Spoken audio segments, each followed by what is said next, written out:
Hey, what's up, everybody? This is American Babble, the Unchained podcast, where we talk about things that Americans are going through. Today we're talking about work ethic and how there's a lack of.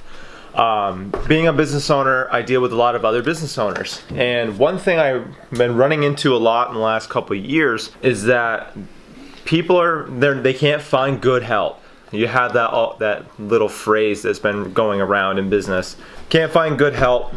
Nobody wants to work. They want a whole lot of money for not doing anything. And particularly millennials seem to be the target that these business owners are talking about. And so today we're going to discuss why there seems to be no work ethic and what are some ways businesses and other companies, whether you're big or small, can do to improve and inspire work ethic in your employees and other people around you. I think one of the biggest reasons why people don't have a lot of work ethic is because, for one, you're a product of where you're brought up from. If your parents don't have any work ethic, or your guardians or whoever raised you, then how are you going to know what work ethic is if you don't have a good example of what solid work ethic is? That, and there seems to be no incentive for work ethic. You have all these people who just kind of want to shove you through the factory in cookie cutter jobs and just come in and punch out, and there's no incentive for working hard, busting your hump all day long, being on time.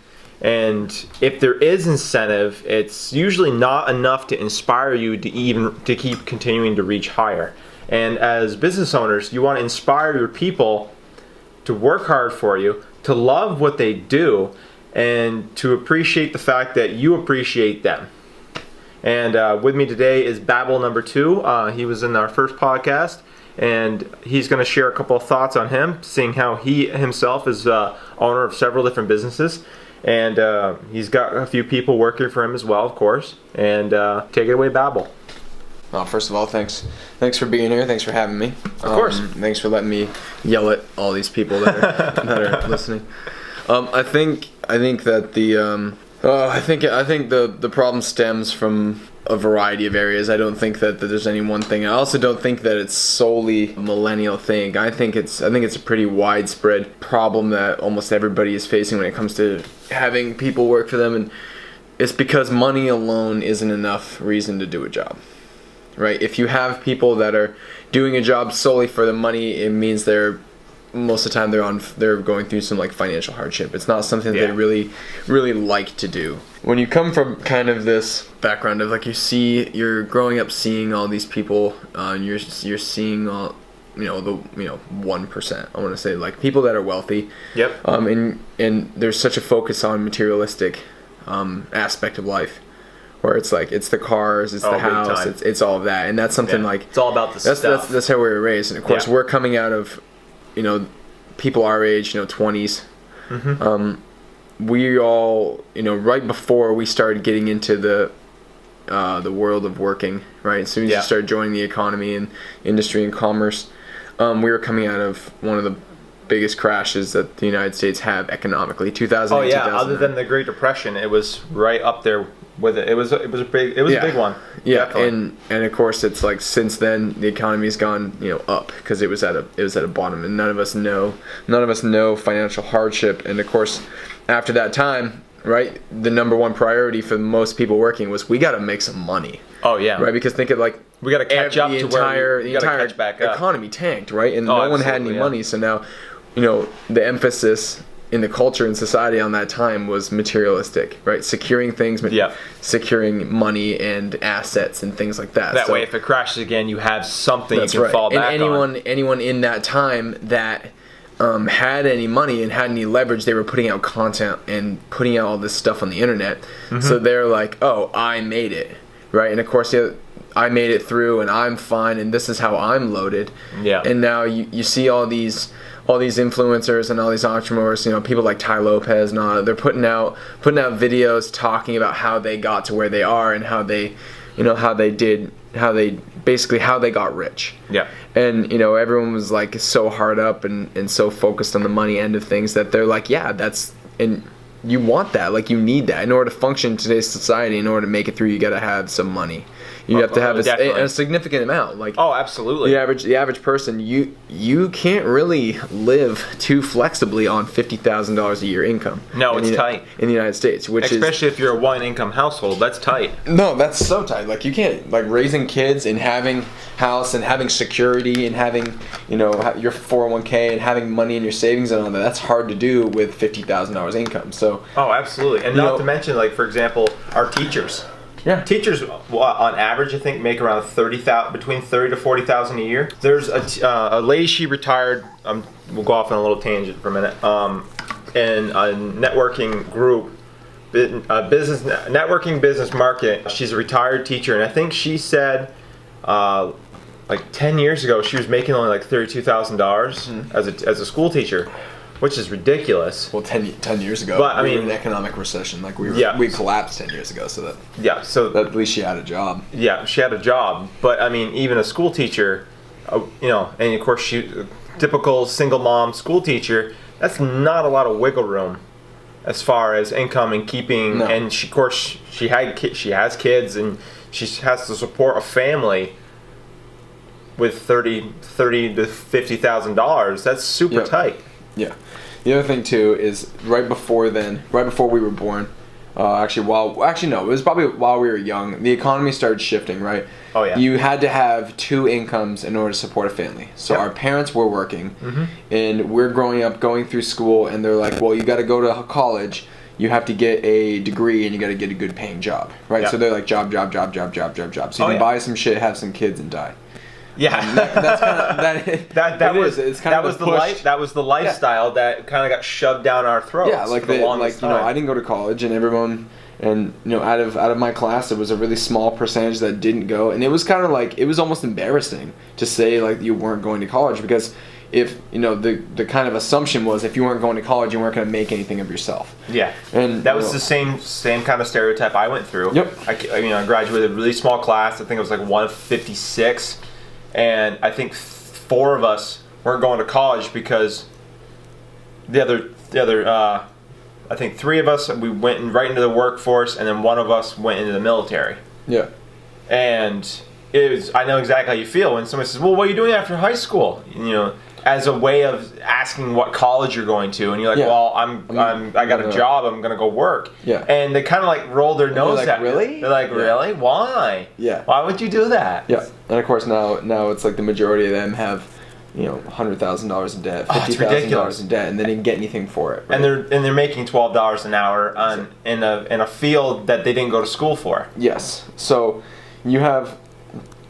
We were told to go to school before we were really, like, we were completely unaware of who we are. And the majority of people, like, right now, if you're like, who are you? That fucking question baffles them, right? Or what do you want? Oh, yeah. Like, just what do you want for dinner baffles people, right? I know it. Like, we're not taught to make decisions. We're not taught to think creatively. We're not taught to, you know, we're not taught to really to expand and push and to make up our own minds. We're taught to analyze things and to kind of say what it is, right? Yeah. We're taught very, very factual based knowledge system instead of like wisdom, and instead of creative, and instead of intellectual. It's a bit more fact based. You know, you're just kind of regurgitating information in order to show that you're paying attention. Yeah. Not necessarily that you're learning, and that it's going to be practical and applicable to your life.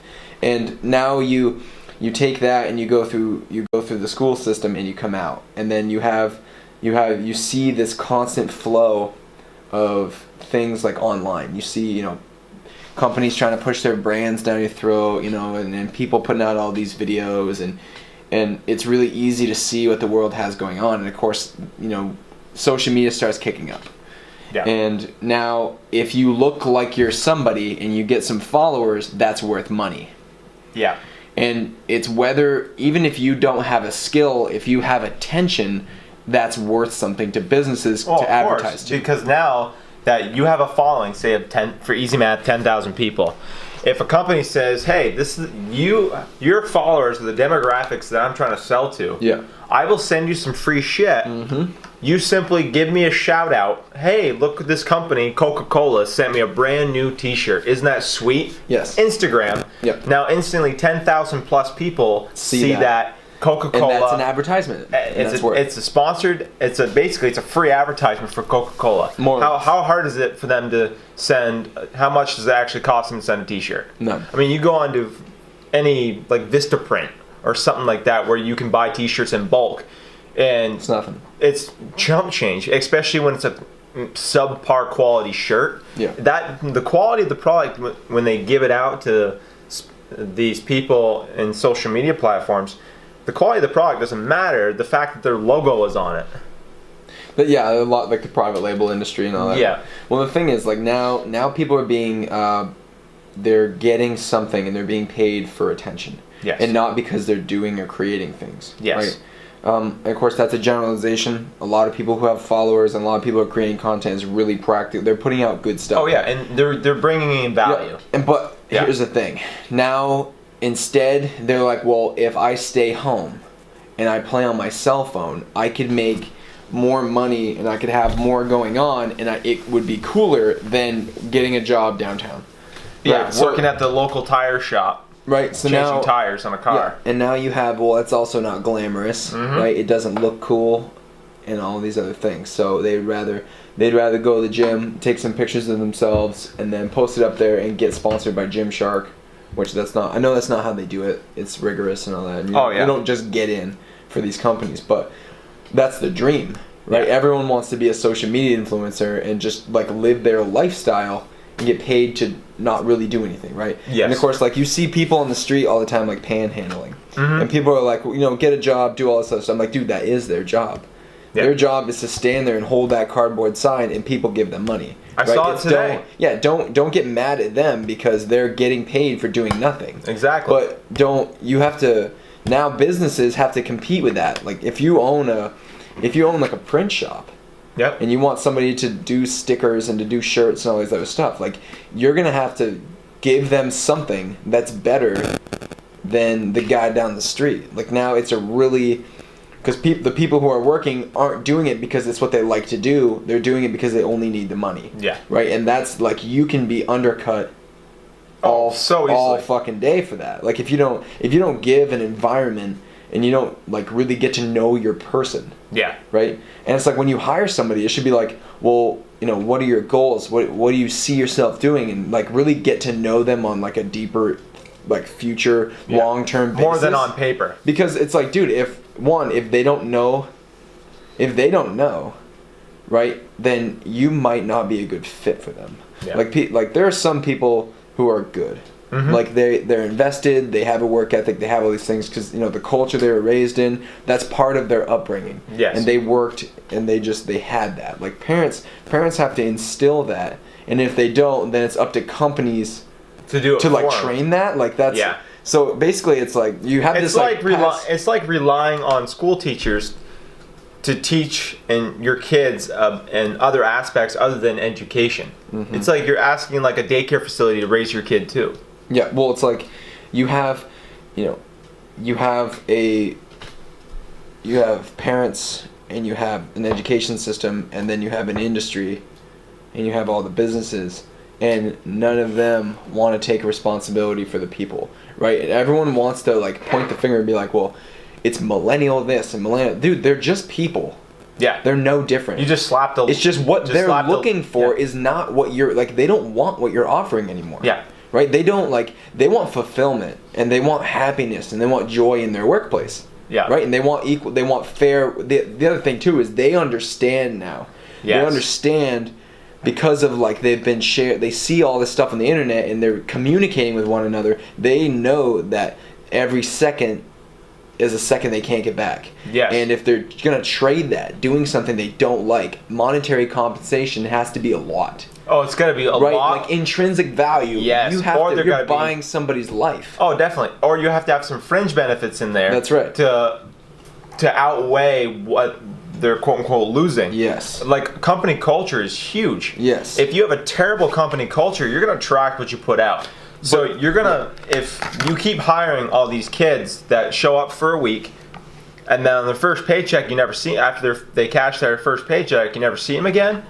It's because they needed money. Like, your interview process sucks. Yes, and if that keeps happening on the steady, you got to take a step back and look at your company as a whole and your procedures, because you're missing something or you're not delivering something. The other thing too is the type of people you attract. Oh, absolutely. Right? Like, if you look at like Dunkin' Donuts, and you look at places like that, and then you look at places like Target and Walmart, and you look at places like, you start bumping up, you look at like car dealerships, and you look at like insurance companies.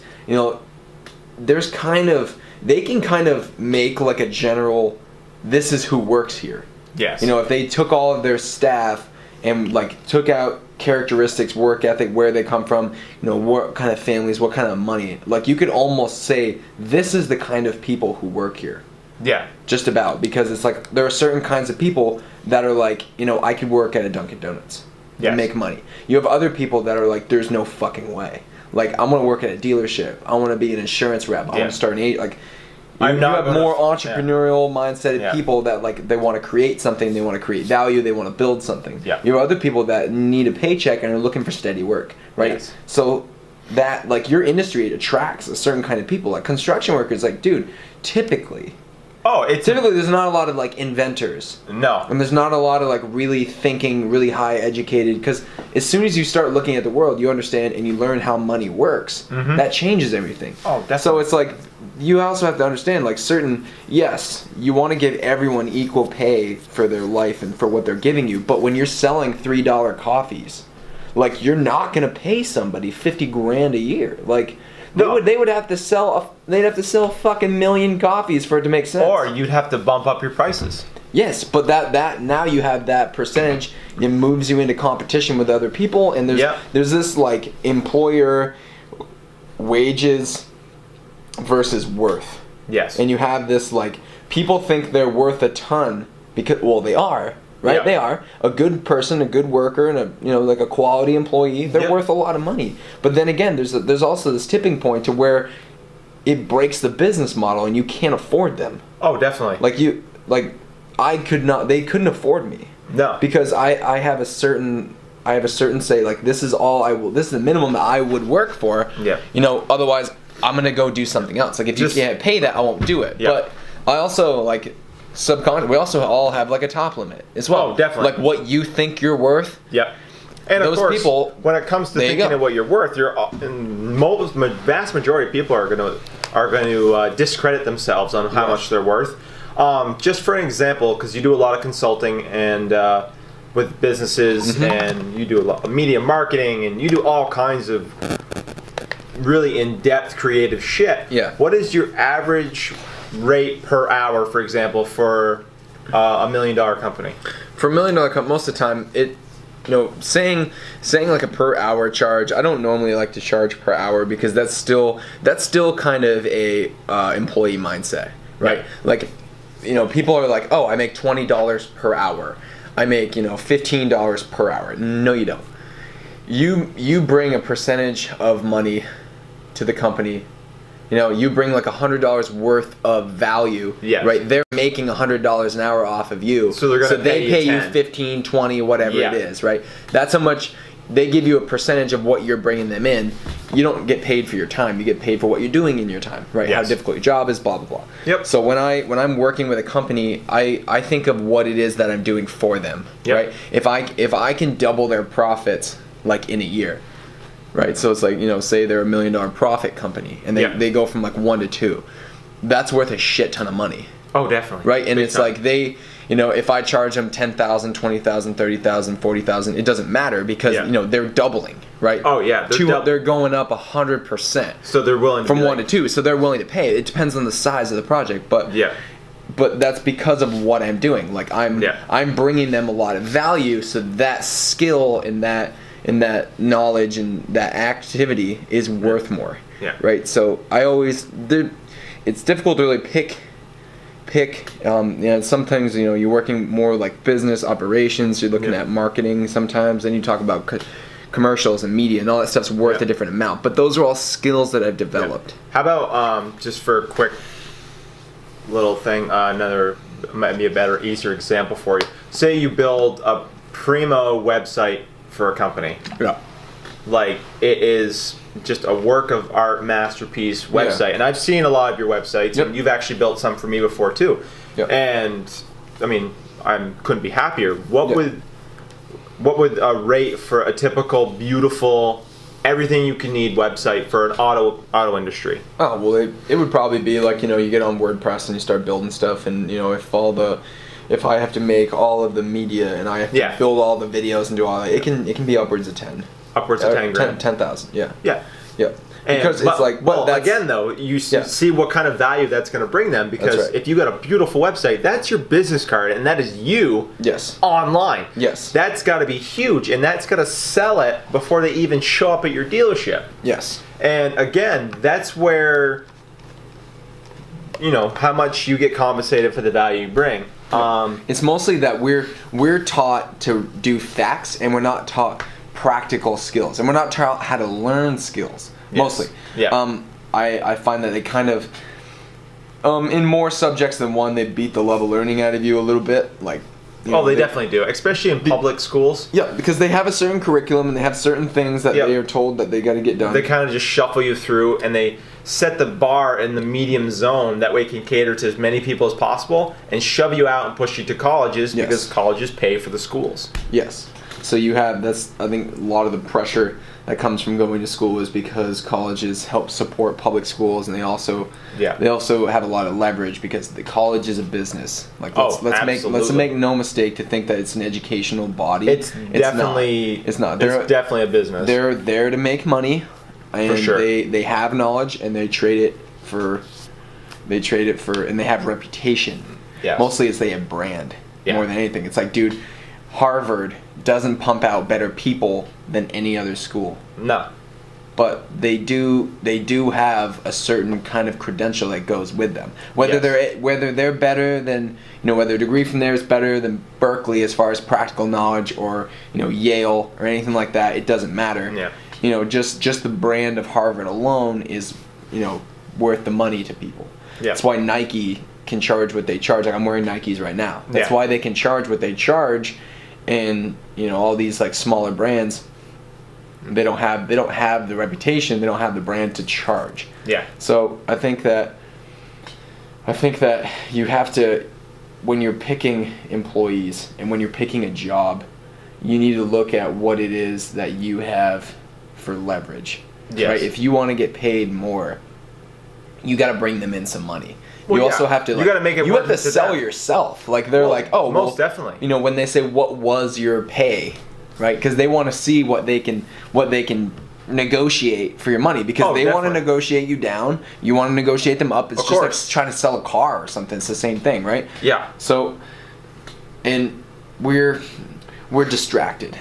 Right, there's so many distractions, and that you used to be your job is your life, right? They're like, what do you do for the 30-year career kind of thing? Yep, they're you go to the 50-year man. Yeah, you punch in, punch out every day. You go home, go to you sit down, crack a beer, watch TV. You lived it, and then you get up and do it all over again. That is your life. That's your lifestyle. That's just how everything went for you. And then now that you're retired, now you can live your life. Right, and now that we share everything. People are seeing that there are others out there who are living their dreams and are not willing to do that anymore. Yes. For just money alone. Yep. Right, and you have to be like, oh, you got to get good like a job with good benefits, that is stable, that is a nice fat income with all kinds of little perks, and you get 2 weeks vacation. All it's like a very typical corporate job. If that comes up against a millennial, that so they can make okay money and do what they would like to do, they will take that over corporate any day. Absolutely. And you're seeing a shift in values. Yeah, big time. Right? And no one's like, well, we don't want to change. Right? They don't want to change how their business is run. They don't want to change the model that their employees work with. Yeah. So they're like, well, we can't find any good help. It's there's tons of good help, and there are people who can make your company tons of money, but the mold that you're trying to fit, that's rare. You want to Yes. find a 9-to-5er who's going to work there for 25 years, never ask for a raise, right? Yeah. Who Show just up comes early, in, never make work late. Yep, and that they're good, happy employees. You're Like, a perfect robot. like, dude, you want to find a fucking unicorn too? Yeah, right. Yeah, I'm like, dude, yeah, that's what it is. you're like, anyone who's that good is not going to be there that long. Because sooner or later, they're going to figure out what they're worth, and they're going to see if it's not what they like. If they're not in love with the job, you're probably not going to keep them. Oh, definitely not. Good people, it's like good tenants, soon get a house. Oh yeah, the scumbag tenants. Yeah, people who like You break can't shit. get rid of them. No, they turn into squatters. You can't get rid of them because you got to work with. They have There's a they certain have their kind. rights and protections, of course, as they should have them. They are but people. they're a certain kind of people. Yes, There's certain kind of people. Definitely a demographic that you're looking at compared to Yes. the good tenant that never says a word. You don't even know they're there, but the check always clears. Yep. They don't stay because they're investing in themselves and moving in the direction they want to go. Typically. So it's like I think the thing that millennials need to do is they need to understand that there is an element of patience that needs to be learned, right? Oh, most like definitely. Even myself, dude, the thing that drives me, like, I'm okay with anything external happening, right? I can deal with any crisis. I work really well under pressure. I have no problem with all these things. But as soon as my Wi-Fi is slow, right, I want to smash shit. Oh, you want to like throw your computer right out the fucking window? So I'm totally brought up on instant grad. Right? Oh, most like, definitely. Stuff works. When I tap something, it's at my fingers all the time. Yep. I want to learn something. I reach through my phone. I get it. I want to buy something. Like, I just bought something in 30 seconds on Amazon. Yeah. I did the research, looked at it, found the price, knew I wanted it. I was already logged in. Click, click, boom, and then I got an email. It's on its way. Right? Yeah. No time at all. And like, you get used to speed. You right? do. People like speed and they like no friction. Right? Yes. So Oh, most and then definitely, yeah. you're gonna No confrontation. you take them from that, and then you shove them into a high friction, really slow place. They're gonna go nuts. They're gonna crumble. Right? They won't be able to take it. Tons of people I graduated with are having trouble holding down jobs. Yeah, and those are Because- the people that went to college. Well, like some of them for sure, and the other ones they're like, one, they're unsure of themselves. Yep. They spent so much time looking outside, looking at the internet. Yep. And looking at what other people are doing, comparing themselves to other people constantly, which is easy to do now. It's easy to do, and I mean, humans are comparative creatures. So they get their self-esteem destroyed. And as By soon themselves. as you start comparing yourself to something else, it's literally apples to oranges. Yes, it's the same. They're both fruit, but they're not the same fruit. So that's going to tear people down right off the bat. And we're taught to analyze, though. Yes, we're taught to we compare are. and taught to analyze. Yep. And then we get put in a world where if you do that, it kills you. Yeah, Right? makes Because sense. like you have all these people that like get depressed. Yeah. They get depressed because they don't like their lives. Like everybody is a liar. Oh, big Everybody time. on social media is a liar. Yes. It's not it's not as bad as you say it is. And two, it's not as good as you say it is either. Yeah. Right? Exaggeration, because exaggeration gives you attention. Yeah. And everyone is they're feeding their brain, their chemicals in their brain in dopamine and all this stuff. Oh, they're endorphins. Getting Oh. addicted Yeah. to the like a message coming through on their phone and pushing, how many likes do I get and all these other things. Yeah, it becomes a form of addiction. That's right. So then Absolutely. they start posting and trying to get likes, and like, and I'm a social media guy. Like I teach That's people how what to you do do. this stuff. And, That's what you do, And I yeah. kind of feel bad, right? Yeah. A little bit, because it's like on a personal level, like people are doing this personally, and it affects them. Yeah. Like when you're doing it for your business, you're going after for a different reason. But when you're Yeah. doing it, like people are just doing it on their Facebook.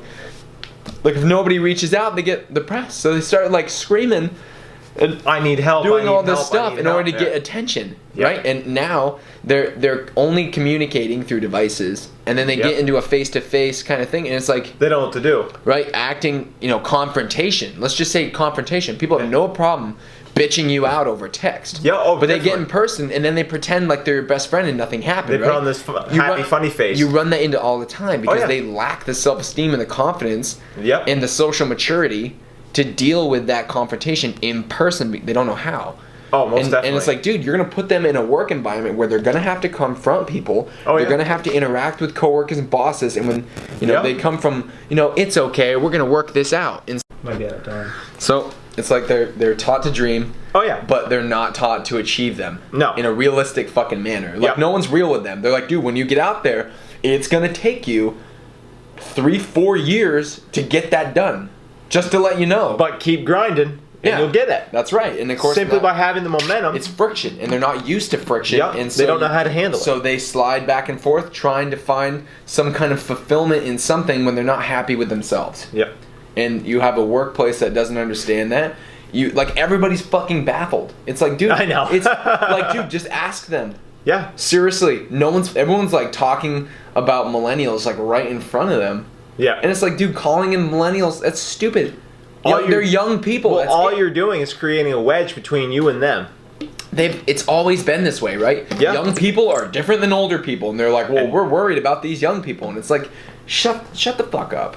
I know. It's like, talk to them, work it out, find out what it is that motivates them, Have a then help connection. them do that. Find some common ground. Have Yeah. some kind of connection so you can open the doors of communication. So that now you can get some shit done.